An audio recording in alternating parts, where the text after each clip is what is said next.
우리는 성령의 능력으로 약점의 태산을 뛰어넘어야 돼. 사람은 저마다의 약점을 다 가지고 있어. 신체적인 약점, 정서적 약점, 정신적 약점에 묶여 제한된 인생을 살아가죠. 이 태산과 같은 약점은 인간에게 강박적인 반응을 일으킵니다. 콤플렉스를 만들기도 하고, 콤플렉스의 유형은 참으로 다양한데요, 형제들끼리 서로 시기하는 가인 콤플렉스, 자신을 과대평가하는 나르시스 콤플렉스, 자신이 키가 작다고 생각하는 그 보상 심리로 과도한 행동을 하는 나폴레옹 콤플렉스, 지나친 애정 결핍을 느끼게 하는 피에톤 콤플렉스, 완벽한 존재가 되고 싶어하는 이카루스 콤플렉스, 현실의 삶에는 충실하지 않으면서 미래의 꿈만 쫓는 파랑새 콤플렉스, 남성이 지나친 외모 집착증을 보이게 하는 아도니스 콤플렉스 등 수많은 콤플렉스가 존재합니다. 자신이 가진 약점의 강박증을 가지게 되면요, 지나친 수치심, 열등감을 느끼거나 반대로 과하게 밝은 성격으로 자신을 포장하죠. 실로 약점은 우리의 영혼력을 결박하는 거대한 태산입니다. 그러나 성령의 능력은 태산 같은 약점을 평지로 만들 뿐만 아니라 강점으로 역전시켜 주십니다. 성도는 자신의 약점으로 인해 부끄러워하고 수치스러워하지 말아야 돼. 그 모습 그대로 하나님께 나가야 돼. 히브리서 4장 14절로 16절, 그러므로 우리에게 큰 대제사장이 계시니 승천하시니 곧 하나님의 아들 예수시라. 우리가 믿는 도리를 굳게 잡을지어다. 우리에게 있는 대제사장은 우리의 연약함을 동정하지 못하시리가 아니오, 모든 일에 우리와 똑같이 시험을 받으시니로되 죄는 없으시니라. 그러므로 우리는 긍휼하심을 받고 때를 따라 돕는 은혜를 얻기 위하여 은혜의 보좌 앞에 담대히 나갈 것이니라 그랬어요. 고린도전서 1장 25절로 29절, 하나님의 어리석음이 사람보다 지혜롭고 하나님의 약하심이 사람보다 강하니라. 형제들아, 너희를 부르심을 보라. 육체를 따라 지혜로운 자가 많지 아니하며 능한 자가 많지 아니하며 문벌 좋은 자가 많지 아니하도다. 그러나 하나님께서 세상에 미련한 것들을 택하사 지혜 있는 자들을 부끄럽게 하려 하시고 세상에 약한 것들을 택하사 강한 것들을 부끄럽게 하려 하시며 하나님께서 세상에 천한 것들과 멸시받는 것들과 없는 것들을 택하사 있는 것들을 폐하려 하시다니 이는 아무 육체도 하나님 앞에서 자랑하지 못하게 하려 하심이라. 하나님은 부끄럽게만 느껴지는 약점을 놀라운 강점으로 역전시킵니다. 바로 에훗이 그랬죠. 에훗은 사사기 3장에 등장하는 인물입니다. 에훗은 이스라엘의 사사로서 왼손잡이라는 약점을 가지고 있었어요. 당시 문헌에서는 오른손잡이가 일반적이었고 전쟁 도구나 전략도 주로 오른손잡이에 맞춰 설계됐어. 그래서 왼손잡이인 에훗에게 적절한 도구가 없었어. 그러나 오히려 에훗의 약점은 그의 임무를 수행하는데 유리하게 작용했습니다. 이스라엘 백성은 하나님의 명령을 어기고 우상을 섬겨왔어. 그 결과 모압 왕 에글론이 이스라엘을 억압합니다. 하나님은 고통스러워하는 이스라엘 백성의 부르짖음을 듣고 에훗을 구원자로 세우십니다. 에훗은 오른손잡이로 예상되는 적들을 속이기 위해 왼손으로 단검을 숨깁니다. 사사기 3장 15절로 16절, 이스라엘 자손이 여호와께 부르짖음에 여호와께서 그들을 위하여 한 구원자를 세우셨으니 그는 곧 베냐민 사람 게라의 아들 왼손잡이 에훗이라. 이스라엘 자손이 그를 통하여 모압 왕 에글론에게 공물을 바칠 때에 에훗이 길이가 한 규빗 되는 좌우에 날선 칼을 만들어 그의 오른쪽 허벅지 옷 속에 차고 왼손에 칼을 숨긴 그는 문제없이 에글론 왕에게 접근할 수 있었습니다. 여러분, 결국 에훗은요 단검으로 그를 죽이고 이스라엘을 해방시킵니다. 에훗의 승리로 이스라엘은 80년간 평화를 누리게 되죠. 사사기 3장 21절로 22절, 에훗이 왼손을 뻗쳐 그의 오른쪽 허벅지 위에서 칼을 빼어 왕의 몸을 찌르매 칼자루도 나를 따라 들어가서 그 끝이 등 뒤까지 나갔고 그가 칼을 그의 몸에서 빼내지 아니하였으므로 기름이 칼날에 엉겼더라. 그날에 모압이 이스라엘 수하에 굴복하매 그 땅이 80년 동안 평온하였더라. 이외에도 성경에는 약점을 뛰어넘는 모세, 기드온, 다윗, 한나, 요셉 등 믿음의 선진들의 모습이 기록되어 있습니다. 오늘 우리는 약점의 태산을 초월케 하시는 하나님의 능력을 실제적으로 누려야 돼. 여러분, 우리의 무능과 약점은요 하나님의 전능 앞에 아무런 문제가 되지 않아요. 전능하신 하나님을 온전히 신뢰하고 약하고 부족한 자신을 내려놓을 때 우리는 한계 없는 인생을 살아갈 수 있습니다. 헬렌 켈러는 생후 19개월에 심한 열병을 앓은 뒤 시각과 청각을 잃었고 이로 인해 의사소통이 거의 불가능한 상태가 되었어요. 그녀는 좌절감과 고립 속에서 자라며 점점 더 폭력적이고 난폭한 행동을 보이기도 했습니다. 이 헬렌 켈러의 부모는 파킨스 시각장애인 학교의 추천으로 앤 설리번을 가정교사로 고용했어요. 설리번은 헬렌의 손바닥에 철자 알파벳을 쓰며 물, 공, 빵 등의 사물을 가르쳤어요. 헬렌이 물이라는 단어를 이해한 순간은 그녀의 삶을 바꾸는 전환점이 되었습니다. 헬렌 켈러는 공부를 이어갔고 1904년 하버드 대학교 레드클리프 대학을 졸업했어요. 그녀는 청각빛 시각장애를 가진 최초의 대학 졸업생으로 기록되었어요. 뿐만 아니라 14권의 책과 수많은 기사 수필을 집필했어요. 그녀의 자서전 내 생의 이야기는 그녀가 장애를 극복하며 이뤄낸 성취가 담긴 감동적인 이야기로 현재까지도 많은 사람들에게 읽히고 있습니다. 헬렌 켈러는 장애인의 권익뿐만 아니라 여성 참정권, 노동자 권리, 평화운동에도 적극적으로 참여했습니다. 그녀는 미국 시각장애인 협회를 설립하고 세계를 여행하며 강연과 교육을 통해 장애인에 대한 인식을 변화시키는 데 기여했습니다. 헬렌 켈러는 세상은 고통으로 가득 차 있지만 그것을 극복하는 일로도 가득 차 있다 라고 믿으며 장애를 초월해 수많은 사람들에게 희망을 심어주었습니다. 헬렌 켈러는 이렇게 말했어요. 약점은 우리가 넘어야 할 산일 뿐이다. 그 산이 높을수록 우리는 더 멀리 볼 수 있다. 할렐루야! 여러분, 하나님 안에 있으면 우리의 약점은 오히려 하나님의 영광을 증거하는 선한 도구가 됩니다. 우리가 가진 약점의 태산이 높으면 높을수록 그보다 크신 하나님의 능력을 자랑할 수 있습니다. 오늘 본문의 사도 바울은 정말 많은 약점을 가진 사람이었어요. 그러나 그는 약점의 태산 때문에 절망하는 인생이 아닌 하나님을 소망하는 인생을 살았어. 바울은 자신의 약점 때문에 오히려 자아의 힘을 빼고 하나님만을 의지함으로 예수 그리스도만 나타내는 강한 인생을 살았어요. 갈라디아서 2장 20절, 내가 그리스도와 함께 십자가에 못 박혔나니 그런즉 이제는 내가 사는 것이 아니요 오직 내 안에 그리스도께서 사시는 것이라. 이제 내가 육체 가운데 사는 것은 나를 사랑하사 나를 위하여 자기 자신을 버리신 하나님의 아들을 믿는 믿음 안에서 사는 것이라. 오늘 이 시간에 예수 그리스도와 함께 죽기로 결단합시다. 그래야 내 안에 예수가 사시고 나를 통해 일하셔. 바울에게는 수많은 약점이 있었어요. 다메섹 도상에서 예수 그리스도를 만나기 전 예수 믿는 자들을 무섭게 박해하던 자였잖아요. 그래서 바울이 예수 그리스도를 만난 이후 복음을 증거하자 듣는 사람들이 바울을 의심하며 두려워했어요. 사도행전 9장 20절로 22절, 즉시로 각 회당에서 예수가 하나님의 아들이심을 전파하니 듣는 사람이 다 놀라 말하되 이 사람이 예루살렘에서 이 이름을 부르는 사람을 멸하려던 자가 아니냐? 여기 온 것도 그들을 결박하여 대제사장들에게 끌어가고자 함이 아니냐 하더라. 사울은 힘을 더 얻어 예수를 그리스도라 증언하여 다메섹에 사는 유대인들을 당혹하게 하니라 그랬어요. 이전에 예루살렘에서 교회를 박해하고 믿는 사람들을 괴롭히고 죽이던 바울이 갑자기 예수 그리스도를 믿으라고 외치니까 의심을 품은 것은 당연한 일이잖아요. 그러나 바울은 힘을 더 얻어 예수가 그리스도이심을 증언하여 다메섹에 사는 유대인들을 당혹하게 했습니다. 그로 인해 유대인들은 자기들을 배신한 바울을 죽이기로 공모했고 이를 눈치챈 바울은 그곳을 떠나 예루살렘으로 가게 됩니다. 바울은 예루살렘에 있던 제자들을 만나 교제하고자 하였으나 제자들은 다 두려웠어. 당혹했어. 제자됨을 믿지 않았어. 이때 바나바가 바울을 사도들에게 데려가서 바울을 변호해줬고 이후에 바울은 제자들과 교제하며 함께 예수님을 담대히 전하게 됐습니다. 사도행전 9장 26절로 30절, 사울이 예루살렘에 가서 제자들을 사귀고자 하나 다 두려워하여 그가 제자됨을 믿지 아니하니 바나바가 데리고 사도들에게 가서 그가 길에서 어떻게 주를 보았는지와 주께서 그에게 말씀하신 일과 다메섹에서 그가 어떻게 예수의 이름으로 담대히 말하였는지를 전하니라. 사울이 제자들과 함께 있어 예루살렘에 출입하며 또 주 예수의 이름으로 담대히 말하고 헬라파 유대인들과 함께 말하며 변론하니 그 사람들이 죽이려고 힘쓰거늘 형제들이 알고 가이사랴로 데리고 내려가서 다소로 보내니라. 이처럼 바울은 사역자로 서기엔 연약한 과거를 가진 사람이야. 또 바울에게는 말솜씨도 뛰어나지 않았어요. 이 약점이 있어. 고린도서 11장 6절에 내가 비록 말에는 부족하나 지식에는 그렇지 아니하니 이것을 우리가 모든 사람 가운데서 모든 일로 너에게 나타내오노라 그랬어요. 이 말씀은 바울이 고린도 교회의 성도들에게 자신을 변호하는 가운데 나온 말입니다.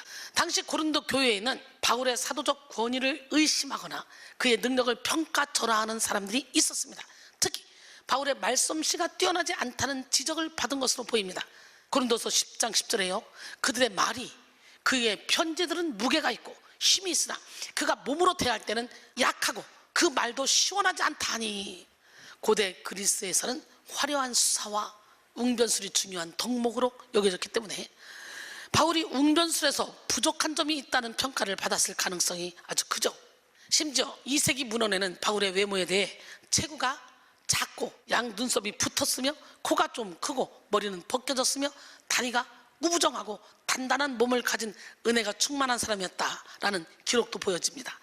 바울은 내외적으로 약점이 참 많은 사람이었지만 은혜가 충만한 사람, 또한 그에게는 치명적인 약점이 또 있었어요. 바로 육체의 가시입니다. 구체적으로는 육체의 가시가 무엇이든지 명확하게 제시되고 있지는 않지만 바울이 3번 죽게 간구한 것으로 보아 매우 고통스러운 것으로 예상되죠. 그러나 그 어떤 약함이나 수치도 사도 바울의 믿음을 막지는 못했습니다. 오히려 육신의 연약함을 통해 하나님만 의지하는 겸손한 삶을 살았어요. 본문에 담긴 사도 바울의 모습을 살펴보고 약점의 태산을 초월하는 비결을 깨닫는 우리 모두가 되기를 원합니다. 먼저 약점의 태산 앞에 철저히 겸손하여 영혼을 강건케 하시는 하나님을 만나야 된다는 거지. 앞서 말했던 약점이 없는 인생은 없습니다. 그런데 그 약점을 감추고 잘난 척, 강한 척 하며 교만하게 사는 사람이 있고, 자신의 약점을 처절히 인정하고 겸손으로 무장하는 사람이 있어. 여러분의 모습은 어떻습니까? 완벽해야 한다는 생각을 내려놓고 우리의 약함을 통해서도 일하시는 하나님의 은혜를 겸손한 마음으로 신뢰할 때 약점은 더 이상 걸림돌이 아니라 성장과 변화를 위한 발판이 됩니다. 오늘 사도 바울은 자신이 가진 약점은 육체의 가시 곧 사탄의 사자라고 표현하고 있습니다. 오늘 본문 고린도서 12장 7절로 8절, 여러 계시를 받은 것이 지극히 크므로 너무 자만하지 않게 하시려고 내 육체의 가시 곧 사탄의 사자를 주셨으니 이는 나를 쳐서 너무 자만하지 않게 하려 하심이라 그랬어요. 여기서 사탄의 사자가 무엇인지 명확히 밝혀지고 있지는 않지만 학자들은 안질 또는 간질일 것이라고 추측합니다. 어떤 증상이든 육체의 가시는 사역에 몰입하고 있는 바울을 고통스럽게 했던 약점의 태산이었어요. 그런데 오히려 바울은 육체의 가시를 겸손의 통로로 역전시켰습니다. 사도 바울은 자신이 받은 여러 가지 계시로 인해 혹시 너무 자만해질 수 있음을 인지하고 있었어요. 또 바울 스스로가 자신을 높게 여기지 않더라도 사람들이 바울을 신격화시킬 위험성을 가지고 있었어요. 즉 이 육체의 가시는 바울이 자칫 교만해지는 것을 방지하기 위한 하나님의 효과적인 방비책이었습니다. 또한 본문에서 사용된 나를 쳐서는 콜라피제로 주먹으로 강타하다라는 뜻을 가지고 있는데요, 이 단어가 계속과 반복을 나타내는 현재형으로 쓰인 것으로 보아 가시로 인한 고난이 단번에 끝날 것이 아니라 계속 진행될 것임을 알 수가 있습니다. 그러므로 바울은 지속적으로 하나님 앞에 낮아져 끝까지 자신의 영혼을 겸손히 지킬 수 있는 삶을 살 수 있었습니다. 바울은 육체의 가시 없이 교만해서 영적으로 병드는 것보다 육체의 가시로 인해 영적으로 겸손한 편이 더 낫다는 것을 깨달았다는 거지. 왜냐하면 하나님은 교만한 자를 물리치고 겸손한 자에게 은혜를 주신다 그랬잖아. 교만은 패망의 선봉이라 했잖아. 교만한 사람의 중심에는 하나님의 은혜 없이도 살 수 있다는 오만이 자리 잡고 있으며 자기 자신을 최고의 자리에 두는 죄악의 죄입니다. 예수 그리스도는 겸손의 영이고 사탄은 교만의 영입니다. 그러므로 우리가 아무리 대단한 헌신과 봉사를 하고 오랫동안 신앙생활을 해도 겸손을 잃고 교만에 빠지면 마귀의 수하로 전락하게 됩니다. 성령의 인도를 받는 모든 일은 반드시 겸손이 수반돼야 돼. 겸손. 아무리 좋은 것도 겸손이 없으면 아름다울 수 없어요. 겸손이 없는 지식은 오만으로 돌변하기 쉽고, 겸손이 없는 사랑은 집착으로 변질되기 쉽습니다. 겸손이 부족한 능력은 교만으로 바뀌기 쉽고, 겸손이 빠진 확신은 고집으로 귀결되기 쉽습니다. 모든 좋은 것에는 반드시 겸손이 있어야 돼. 그런데 겸손의 감각은 곧 죄에 대한 감각이라고 할 수 있습니다. 사람은 자기 죄를 깨닫는 만큼 겸손할 수가 있는 거예요. 자신의 죄에 절망하는 사람이 십자가 앞에 겸손할 수 있고, 자신의 허물에 탄식하는 사람이 하나님 사랑 앞에 겸손할 수 있습니다. 자신의 무지를 깨닫는 사람이 하나님의 지혜 앞에 겸손할 수 있고, 자신의 무능을 절감하는 사람이 하나님의 능력 앞에 겸손할 수 있습니다. 그러므로 우리는 하나님의 능력으로 살기 위해 겸손해야 돼. 신학자 플리처는 어떻게 하면 가장 유력한 전도자가 될 수 있냐는 질문에 이렇게 말했습니다. 만일 그대가 세상에서 가장 보잘것없는 자라고 생각할 수 있다면 하나님은 반드시 그들을 들어 큰 일을 시키실 것이라 그랬어요. 베드로전서 5장 5절로 6절 젊은 자들아 이와 같이 장로들에게 순종하고 다 서로 겸손으로 허리를 동이라. 하나님은 교만한 자를 대적하시되 겸손한 자들에게는 은혜를 주시느니라. 그러므로 하나님의 능하신 손 아래서 겸손하라. 때가 되면 너희를 높이시리라. 어거스틴은 교만으로 천사는 마귀로 전락하고 겸손으로 사람은 천사로 승격한다 라고 했어요. 토마스 멘토는 교만이란 하나님을 대적하고 제쳐두면서 자신의 마음을 하나님보다 높이는 것이다 라고 말했습니다. 그렇습니다. 교만은 우리의 영혼을 죽이며 하나님의 축복을 가로막고 우리의 죄성을 부추기는 가장 강력한 죄입니다. 그러나 겸손은 하나님의 보호를 받게 하는 능력이며 하나님의 능력을 끌어당기는 가장 강력한 능력입니다. 겸손은 우리의 영혼을 강건케 하는 능력이며 우리의 영혼을 세우는 능력입니다. 하나님은 사도 바울의 육체의 고통으로 인해 오히려 교만하지 않게 하시고 그의 영혼을 지킬 수 있게 하신 것입니다. 오늘 우리가 약점의 태산 앞에 이러한 믿음을 소유해야 합니다. 약점의 태산 앞에 내 힘을 빼고 겸손함으로 하나님이 주신 은혜를 누리는 우리 모두가 되기를 원합니다. 오늘 우리는 모두 겸손으로 무장하여 영혼을 충만케 채우시는 하나님을 만나야 될 줄로 믿습니다. 두 번째, 약점의 태산을 초월하기 위해 적극적인 기도를 통해 하나님의 응답을 받아야 돼요. 성도는 약점의 태산 앞에 적극적으로 기도해야 돼요. 적극적인 기도를 통해 약점을 허락하시는 하나님의 의도를 알고 하나님의 확실한 응답을 받아야 합니다. 본문 8절 이것이 내게서 떠나가게 하기 위하여 내가 3번 주께 간구하였더니. 바울은 약점의 태산으로 인해 하나님께 3번 간구했음을 알 수 있습니다. 사실 바울의 관점에서 봤을 때는 자신이 가진 육체의 가시는 고통스러운 존재일 뿐이었어요. 그러나 하나님은 바울이 원하는 대로가 아니라 당신의 뜻대로 응답하셨어. 고린도서 12장 9절 나에게 이르시기를 내 은혜가 내게 족하도다. 이는 내 능력이 약한 데서 온전해짐이라 하신지라. 여기서 이르시기를 이거는 에리레켄으로 완료형으로요 사용되는데 이는 이미 이루어진 어떤 사실에 대한 확실한 결과를 말할 때 사용된 단어입니다. 즉 바울에게 주신 주님의 말씀이 확고하게 변하지 않고 유지될 것임을 드러내고 있는데요. 바울이 3번씩이나 기도했음에도 불구하고 하나님은 바울의 뜻대로가 아닌 하나님의 뜻을 명확히 말씀해 주셨어요.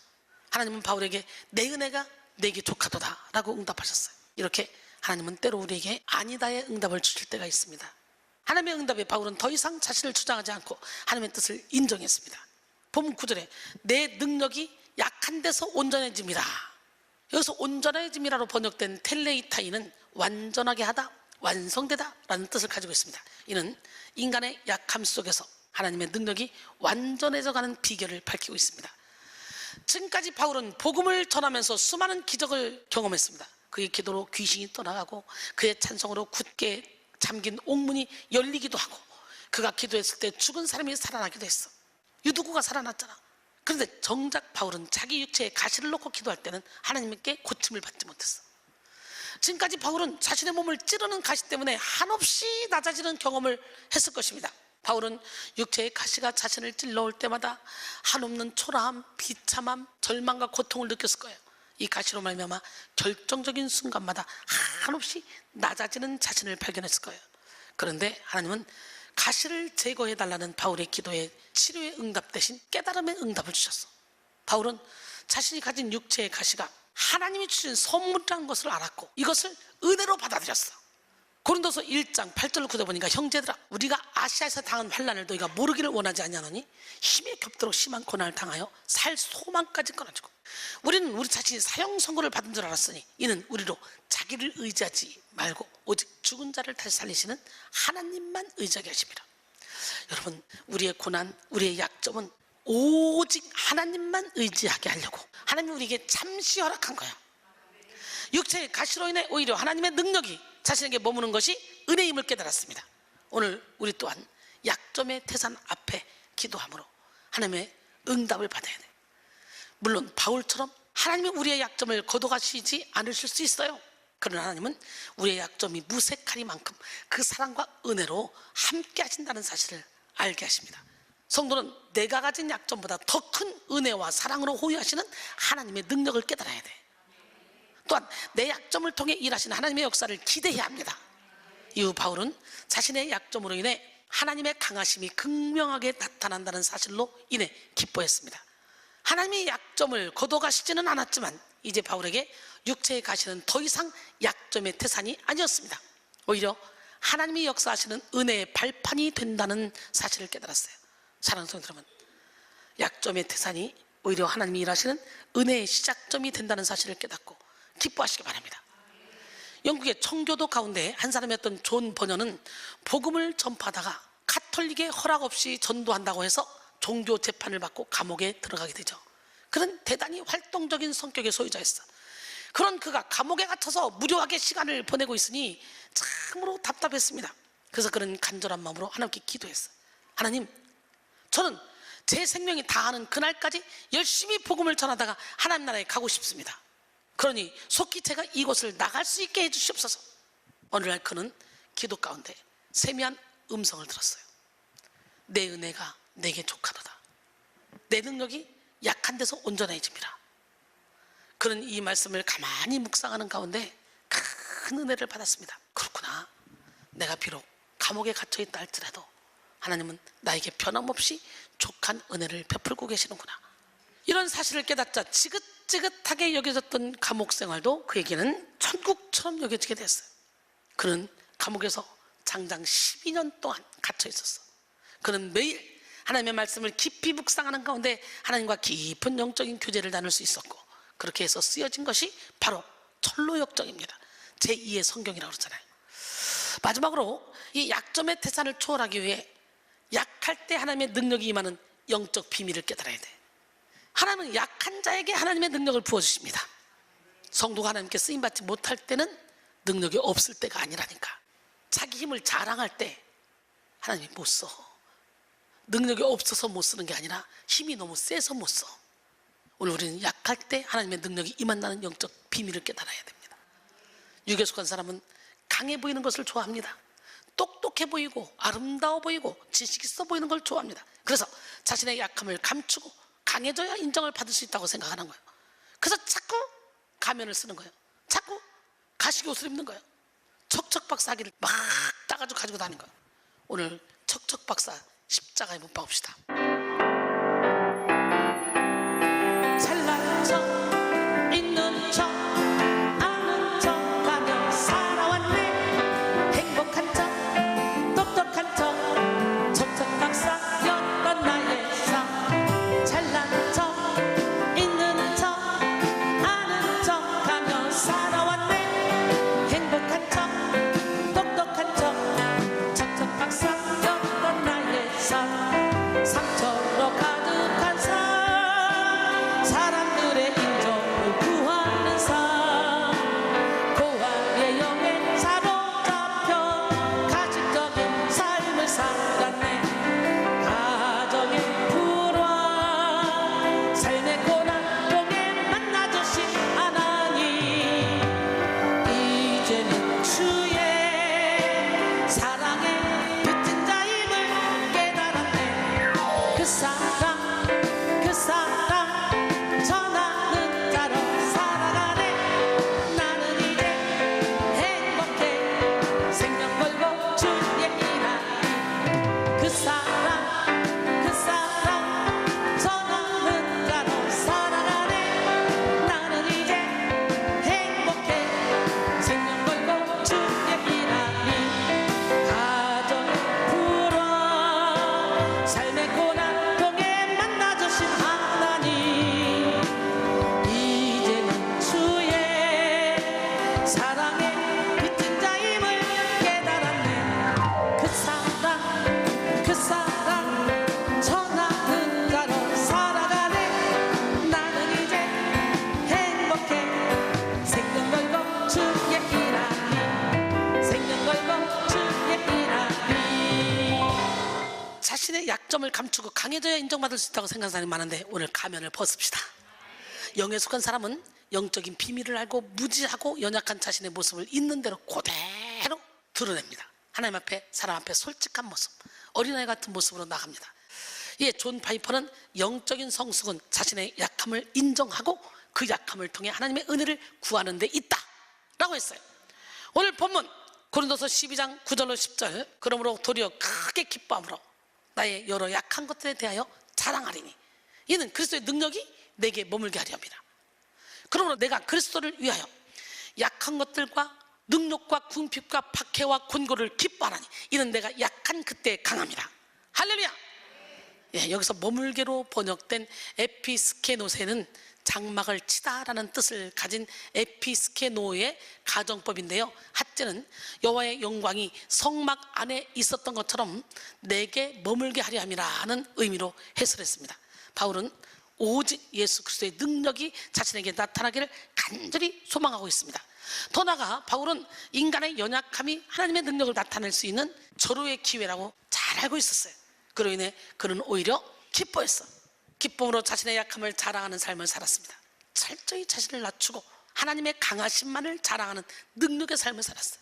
하나님은 그런 사도 바울에게 큰 능력을 주셨고 누구와도 견딜 수 없는 깊은 영성을 허락하셨어요. 바울은 하나님 한 분이면 만족했고 하나님의 뜻이라면 무조건 기뻐할 수 있었어요.